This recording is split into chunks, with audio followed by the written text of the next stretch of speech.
Bienvenue à toutes et à tous dans cette nouvelle vidéo YouTube et aujourd'hui je vais vous présenter deux choses. La première, ça va être mon entraînement jambes que je vais faire ici tout à l'heure à la salle de sport. Je sais que c'est pas quelque chose que j'ai l'habitude de présenter sur cette chaîne, mais là j'avais un petit peu envie de changer le format que j'ai l'habitude de faire, et au moins ça te permettra de voir un petit peu à quoi ressemble mon entraînement en dehors du catch. Et la deuxième chose dont je vais te parler dans cette vidéo, c'est mon match que j'ai eu pour le titre Victory Ring face à Ian Harrison. Et évidemment, je vais t'expliquer tout ça dans les moindres détails, mais concernant mon combat, je vais y revenir un petit peu plus tard dans cette vidéo, parce que je vais d'abord me concentrer sur mon entraînement jambes. Et pour toutes les personnes qui font de la muscu un minimum sérieusement, savent que l'entraînement jambes, c'est toujours un peu l'entraînement où tu souffres le plus. C'est pour ça que je vais me prendre un petit pré-workout pour histoire de me réveiller un petit peu, parce que je t'avoue que j'ai un petit coup de fatigue après la journée de travail que je viens d'avoir. Et justement, en parlant de pré-workout, je vais te montrer le pré-workout que je prends, parce qu'il y a une chose en particulier que j'aime, c'est ce pré-workout, et c'est le goût. Tu sais, dans les pré-workouts, il y a différents goûts. Tu as des goûts framboise, tu as des goûts pommes, tu as fraise et plein d'autres goûts. Mais le mien a un goût très particulier. Regarde, je vais te montrer ça, je l'ai juste ici à côté de moi. Bon, tu m'excuseras, l'autofocus est un petit peu à chier, mais je vais te le lire. C'est la saveur, la douce pêche à ta mère. Et la compagnie qu'ils ont développé ce pré-workout, ils ont exactement tout compris au marketing, parce que moi j'ai voulu l'acheter juste pour ça. Donc voilà, je suis un petit peu victime du marketing américain, parce que oui, c'est une marque américaine.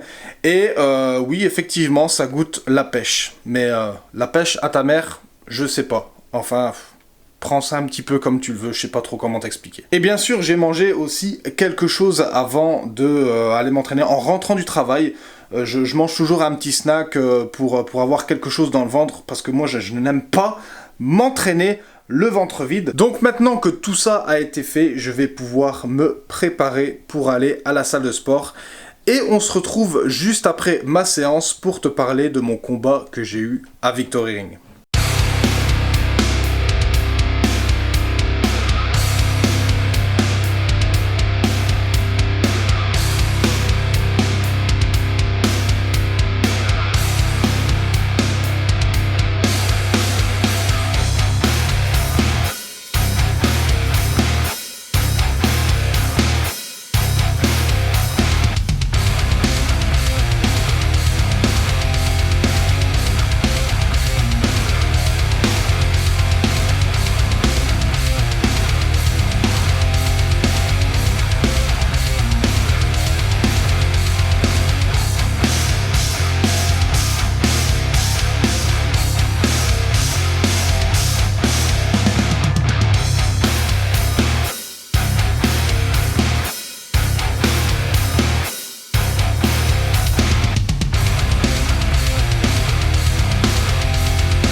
Dans cette vidéo, je ne voulais pas uniquement te partager ma vie en dehors du catch. Parce que n'oublions pas que sur cette chaîne, on traite essentiellement ma vie de catcheur, et j'ai justement reçu les images du dernier show Victory Ring. Ça fait des mois et des mois maintenant que je bats tout le monde à Victory Ring, ce qui m'a d'ailleurs permis d'avoir une chance au titre Victory Ring. Et Ian Harrison, le champion, qui lui aussi est sur une bonne lancée, parce que depuis qu'il a gagné ce titre, qu'il y a maintenant plusieurs mois, il n'a jamais perdu non plus, donc c'est ça qui donne une note intéressante à ce combat. Et il y a une autre note intéressante aussi à prendre en compte dans le combat que je vais te diffuser, c'est que c'était un combat sans disqualification, donc évidemment les armes étaient autorisées. Et tu te doutes bien qu'avec un match avec un tel enjeu, on ne s'est pas privé de les utiliser. La vitesse, l'agilité et la jeunesse de Ian contre la brutalité, la robustesse et l'expérience de Björg, qui est ressorti vainqueur de ce combat,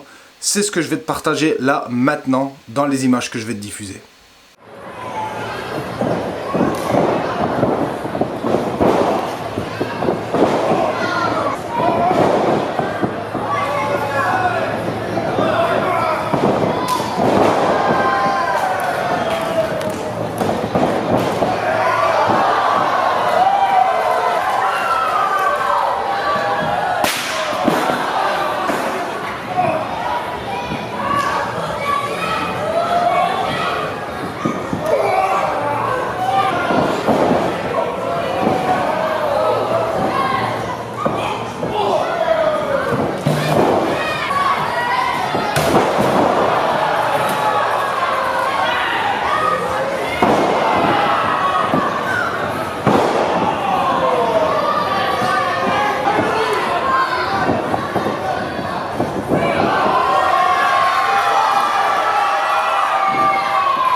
chaise, une poubelle et une mop, c'est ce qu'on a dû utiliser dans ce combat pour pouvoir nous départager. Yane, t'as peut-être gagné la bataille, mais crois-moi que t'es loin d'avoir gagné la guerre. Profite de ce court moment de répit parce que crois-moi que je vais pas te lâcher tant que j'aurai pas ce titre sur mon épaule. N'oublie pas que quand on est champion, on est la plus grosse cible de la promotion et crois-moi que je compte pas lâcher l'affaire, c'est juste une question de temps. Je vais te laisser méditer là-dessus et quant à moi, j'en ai fini avec cette vidéo. Et pour les personnes qui vont regarder cette vidéo, laissez-moi savoir en bas dans les commentaires si vous appréciez le fait que j'incorpore un petit peu des passages vlog où je te partage un petit peu ma vie en dehors du ring. Si c'est le cas, j'en ferai un petit peu plus souvent. Et d'ailleurs, si ça ne t'intéresse pas, si jamais c'est l'inverse aussi, ben n'hésite pas à me le laisser savoir. Mon ego sera pas touché, t'inquiète pas. Et je continuerai à faire des vidéos comme j'ai l'habitude de le faire. J'espère en tout cas que le contenu que je t'ai partagé aujourd'hui t'a plu. Si c'est le cas, comme d'habitude, exprime-toi en commentaire, mais aussi en likant, partageant et en t'abonnant. Et quant à moi, je vais te dire à la prochaine pour une nouvelle vidéo.